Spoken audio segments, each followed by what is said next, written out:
কতদিন বললাম তোমার মা 3 কেজি চাউল রান্না করত, ঢেঁকিতে ধান ভেঙে গরু ছাগলে খেত, মেহমানে খেত, ছেলে মেয়ে খেত। তোমরা 10 ভাই বোন ছিলে, তোমার বাপ মা ছিল, 2জন কিষান কামলা ছিল। তোমার বাপের স্বভাব ছিল মসজিদ থেকে ফকির ধরে আনা। এসার সময়তে মসজিদ থেকে বের হচ্ছে, কোনতে একজন মুরব্বী বসে আছে। জি, কে আপনি?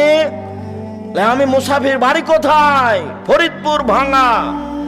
দুপুরে রাতে খেয়েছেন? জি না, আমার সাথে চলেন। তো বাস, তোমার মা রেডি করে দিয়েছে খাওয়ার, কোনোদিন মন খারাপ করেনি। এখন জুদা হয়ে আছো, বউ নিয়ে 150 চাউল রান্না করেছো। তখন মুসাফির নিয়ে বাড়ি গেছো বাপের স্বভাবে, তখন বউ ঝাঁকে, বুঝো না তুমি 150 চাউল রান্না করেছো? মশলায় তোমার মেহমান নিয়ে চলে এসেছো, মেহমান বাইরে খাওয়াই নিয়ে আসতে পারোনি। এখন পরের দিন তুমি দেখতে পাচ্ছ ওই যে একটা লোক বসে আছে, চুপচাপ চলে যাচ্ছ, কিছু বলতে পারো না। ধাক্কা খেয়েছো কালকে যে। নীতি পরিবর্তন করতে হবে, স্বভাব পরিবর্তন করতে হবে। আজকেই স্বভাব পরিবর্তন করতে হবে তোমাকে, তোমার বউকে। আমি তোমার বউকে তালাক দিতে বলিনি, তবে যদি স্বভাব পরিবর্তন না করে বউ তালাক দিতে হবে, এ কথাই ঠিক।